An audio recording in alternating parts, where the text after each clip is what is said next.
પ્રભુનો આભાર માનીએ છીએ, પ્રભુની સ્તુતિ કરીએ છીએ. ગોધરા ડિસ્ટ્રિક્ટના ડીસુ સાહેબ તરીકે ડિસ્ટ્રિક્ટના તમામ ભાઈ બહેનોને પ્રેમી સલામ પાઠવું છું. પાછલા દિવસોમાં અમે બાળક સંગતમાં મળ્યા અને નક્કી કરવામાં આવ્યું કે દર ગુરુવારે ડિસ્ટ્રિક્ટની સંયુક્ત શાસ્ત્ર અભ્યાસની મિટિંગ મળે અને સમગ્ર ડિસ્ટ્રિક્ટના સ્ટેટના ભાઈ બહેનો એનો લાભ લઈ શકે. અને માટે દર ગુરુવારે રાત્રે 8 થી 9 એ બાઇબલ અભ્યાસ રહેશે અને ડિસ્ટ્રિક્ટના જુદા જુદા બાળકો અને મિશનરીઓ એ શાસ્ત્ર અભ્યાસ કરાવશે. અને તેથી મારી નમ્ર વિનંતી છે કે એમાં તમે જોડાશો, સહકાર આપશો અને ભાગ લેશો અને વચનનો આશીર્વાદ મેળવશો એવી મારી પ્રાર્થના અને વિનંતી છે. જે વચન અમે શાસ્ત્ર અભ્યાસ માટે પસંદ કર્યું છે તે માર્કની લખેલી સુવાર્તા 1લો અધ્યાય ને 15મી કલમ. સમય પૂરો થયો છે અને ઈશ્વરનું રાજ્ય પાસે આવ્યું છે, માટે પસ્તાવો કરો અને સુવાર્તા પર વિશ્વાસ કરો. આ વિષય ઉપર દર ગુરુવારે રાત્રે 8 વાગે આપણે શાસ્ત્ર અભ્યાસમાં મળીશું. એના માટે ખાસ પ્રાર્થના કરશો. આપણી ડિસ્ટ્રિક્ટને માટે પ્રાર્થના કરશો. પ્રભુ અત્યાર સુધી સંભાળ્યા, સાચવ્યા માટે આભાર માનીએ છીએ અને આગળના દિવસોમાં પણ પ્રભુ આપણે ડિસ્ટ્રિક્ટને આશીર્વાદિત કરે એવી પ્રાર્થનાની વિનંતી છે. આવો આપણે પ્રભુના વચનોમાં જઈએ, પ્રાર્થના કરીએ. પ્રભુ, અમે તમારો પુષ્કળ આભાર માનીએ છીએ, સ્તુતિ કરીએ છીએ. અમે ડિસ્ટ્રિક્ટની શાસ્ત્ર અભ્યાસની મિટિંગની શરૂઆત કરી છે, ત્યારે પ્રભુ આ મિટિંગને ડિસ્ટ્રિક્ટમાં આશીર્વાદિત કરજો એવી અમારી પ્રાર્થનાની વિનંતી છે. અને ડિસ્ટ્રિક્ટને પાસ્ટેટના તમામ ભાઈ બહેનો પ્રભુ એમાં ભાગ લઈ શકે અને એ માટે તમારી કૃપા આપો, વચનનો આશીર્વાદ મેળવે એવી પણ અમે ખાસ પ્રાર્થનાની વિનંતી કરીએ છીએ. અને અમારી મંડળીના ડિસ્ટ્રિક્ટના પાસ્ટેટના તમામ ને તમારા આશીર્વાદોથી ભરપૂર કરો. પ્રત્યેક કુટુંબોને તમારી આશીષ આપજો એવી અમારી પ્રાર્થનાની વિનંતી છે. પ્રભુ ઈસુના નામમાં સાંભળો, સ્વીકાર કરો. આમેન. સારું, જે વાક્ય, જે કલમ પસંદ કરવામાં આવી છે, માર્કની લખેલી સુવાર્તા અને પહેલો અધ્યાયને 15મી કલમ, કે સમય પૂરો થયો છે. અને માર્ક જોને આ સુવાર્તા લખી છે. અને જ્યારે યોહાનને બંદીખાનામાં પૂરવામાં આવ્યો અને ત્યાર પછી પ્રભુ ઈસુ ખ્રિસ્ત ગાલિલમાં પાછા ફર્યા અને ઉપદેશ આપવાનો એમણે પ્રારંભ કર્યો. અને એમનો ઉપદેશ તે બહુ સાદો અને સરળ હતો. લોકો સમજી શકે, દ્રષ્ટાંતો સાથે, ચમત્કારો સાથે. અને એમનો ઉપદેશ જે હતો, મુખ્ય જે બાબત આ માર્કની લખેલી સુવાર્તાની છે કે સમય આવી પહોંચ્યો છે અને ઈશ્વરનું રાજ્ય પાસે આવ્યું છે. એટલે કે દેવની જે સુવાર્તા છે, દેવનું જે રાજ્ય છે એ તમારી લગોલગ છે, તમારી પાસે છે. અને તેથી એ તાકીદનું છે. શું એને હું મુલતવી રાખું, એના માટે રાહ જોઉં?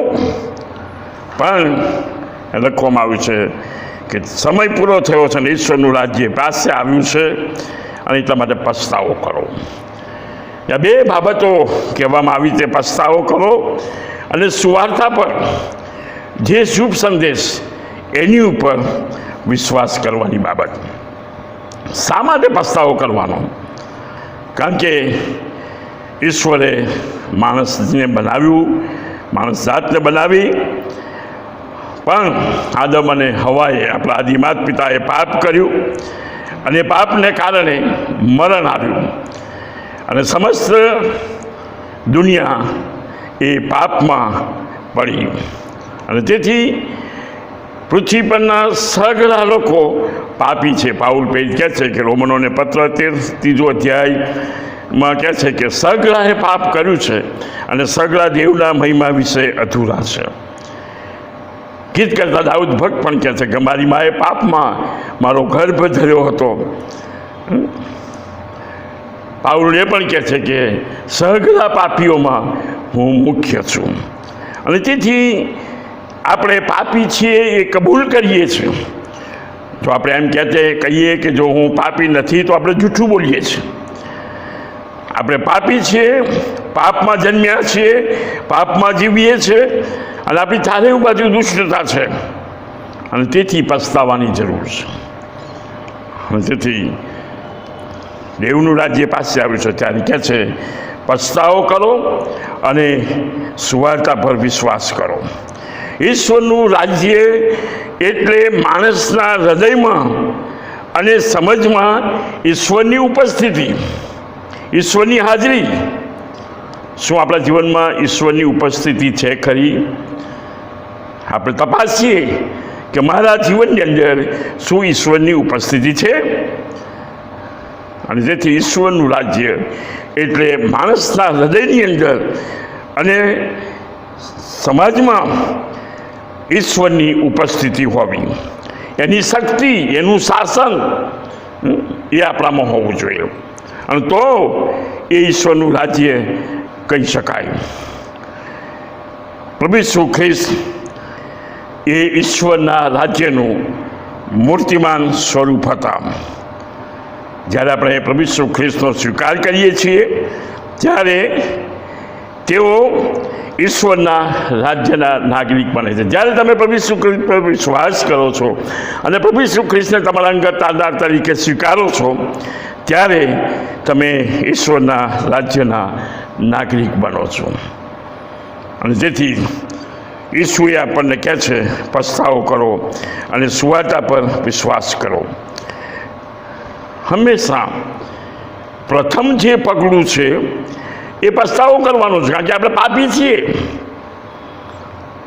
પાપમાં જીવીએ છીએ, એટલે પસ્તાવાની અગત્યતા છે. એટલે પસ્તાવો કરવા માટે પ્રથમ પગલું જે છે એ પસ્તાવો કરવાનું છે. પ્રેરિતોનો કૃત્યો 2 અધ્યાયના 38મી કલમમાં જ્યારે પિતરે 50મા દિવસે ઊભા થઈને સંદેશો આપ્યો ત્યારે એક જ દિવસે 3000 માણસોએ વિશ્વાસ કર્યો અને લોકોના મન મીંધાઈ ગયા. અને લોકોએ પિતરને પૂછ્યું કે અમે શું કરીએ?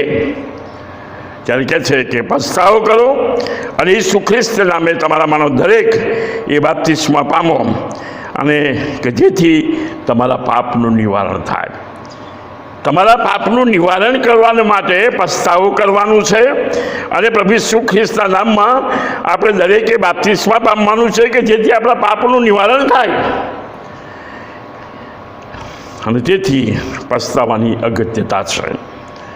પસ્તાવો એટલે આપણા પાપો બદલ દિલગીરી અનુભવવાની નથી. ઘણી બધી વાર લોકો એવું કહે છે કે મેં પાપ કર્યો, મેં સારું કાદો બહુ ખોટું થયું, બહુ ભૂલ થઈ ગઈ, મારે આવું નહોતું કરવું જોઈતું અને મારાથી આ થઈ ગયું.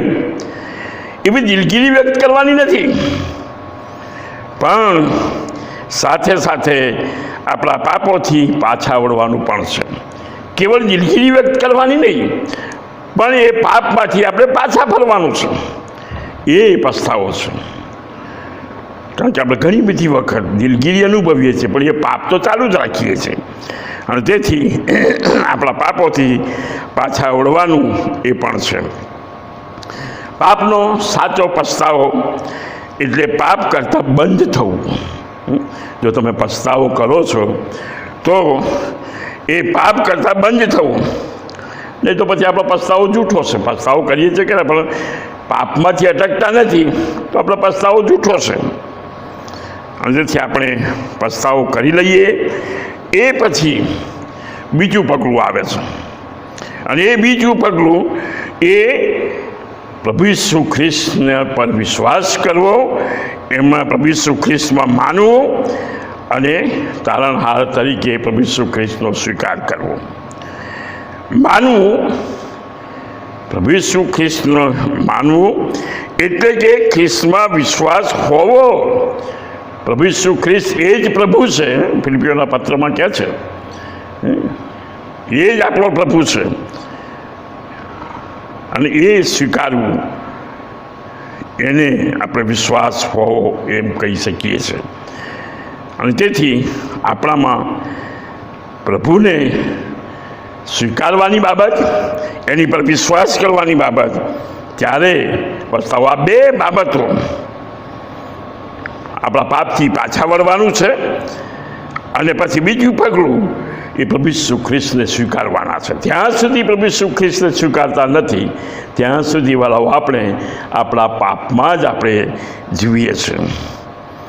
અને તેથી જ્યારે આપણે પ્રભુ ઈસુ ખ્રિસ્તને સ્વીકારીએ છીએ અને તેમની આજ્ઞાનું પાલન કરીએ છીએ, આધીન થઈએ છીએ, પ્રભુ ઈસુ ખ્રિસ્તને આપણું જીવન સોંપીએ છીએ, પાપમાંથી પસ્તાવો કરીએ છીએ, ત્યારે આપણે એમને આધીન થઈએ છીએ અને એમની જે આજ્ઞાઓ છે, એમનું જે શિક્ષણ છે, એનું આપણે પાલન કરીએ છીએ.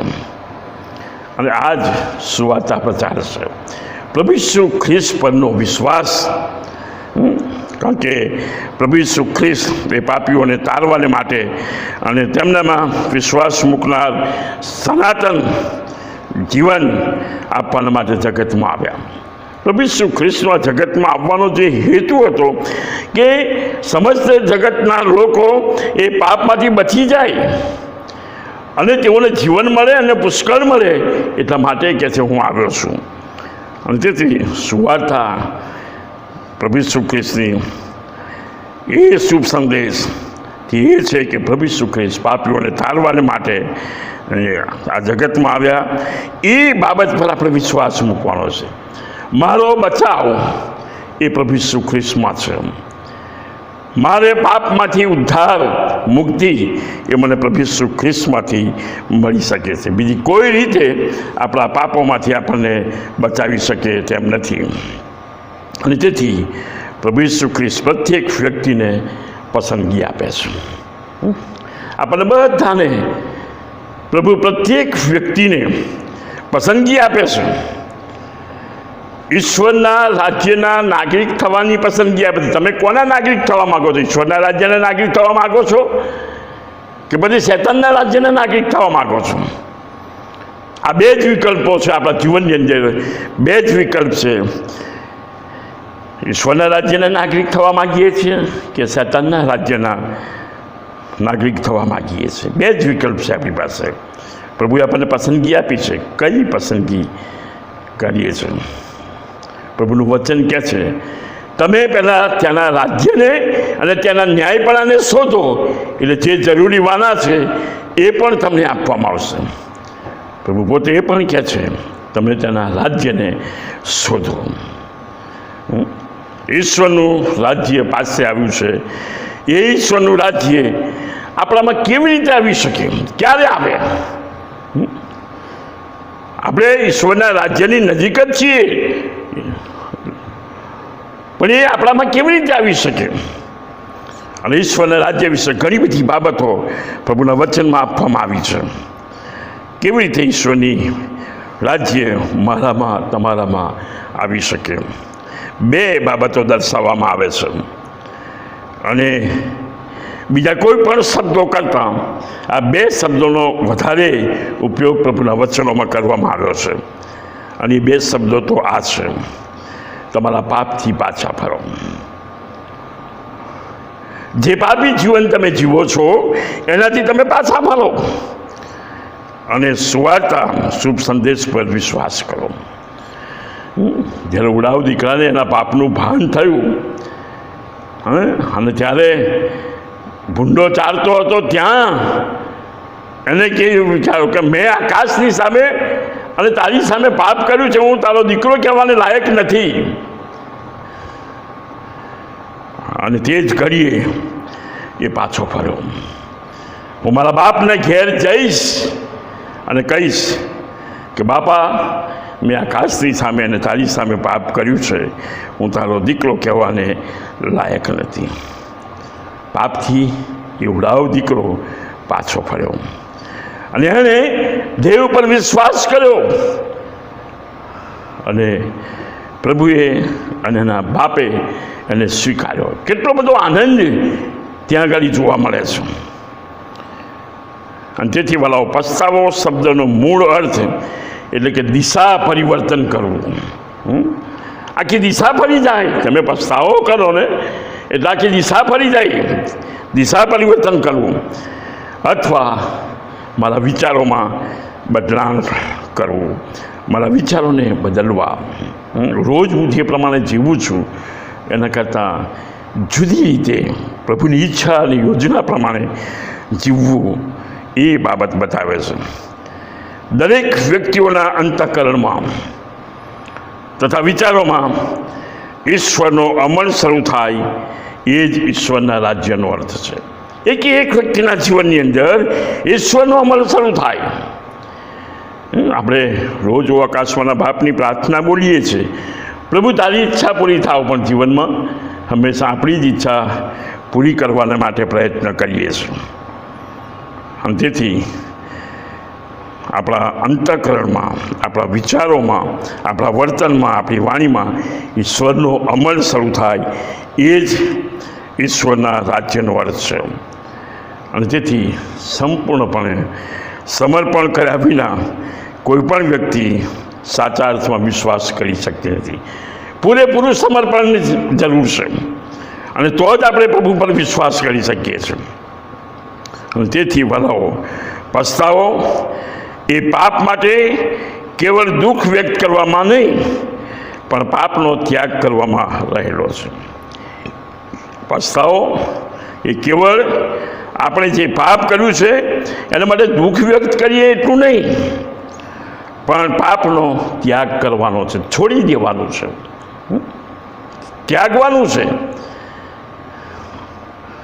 અને તેથી પસ્તાવો એમાં પાપનો ત્યાગ કરવાનો છે. બોબ સ્ટોક નામનો પ્રભુનો સેવક, એમણે એક પુસ્તક લખ્યું, પસ્તાવો માટેનો પોકાર. પસ્તાવા માટેનો પોકાર. અને એમાં લખે છે, પસ્તાવો એ માત્ર કાર્ય નથી, તે વર્તન છે. પસ્તાવો એ માત્ર કાર્ય નથી, પણ એ વર્તન છે.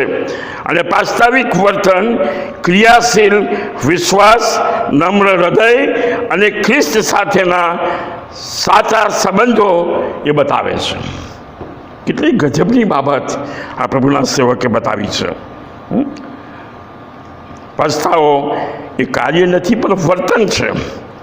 અને કહે છે વાસ્તવિક વર્તન એ ક્રિયાશીલ છે, અને વિશ્વાસ, નમ્ર હૃદય અને ખ્રિસ્ત સાથેના સાચા સંબંધો એ બતાવે છે. જ્યારે આપણે પસ્તાવો કરીએ છીએ ત્યારે, અને તેથી વાલાઓ, જ્યારે પસ્તાવો કરીએ છીએ ત્યારે આપણી જાતને નમ્ર કરવાની છે.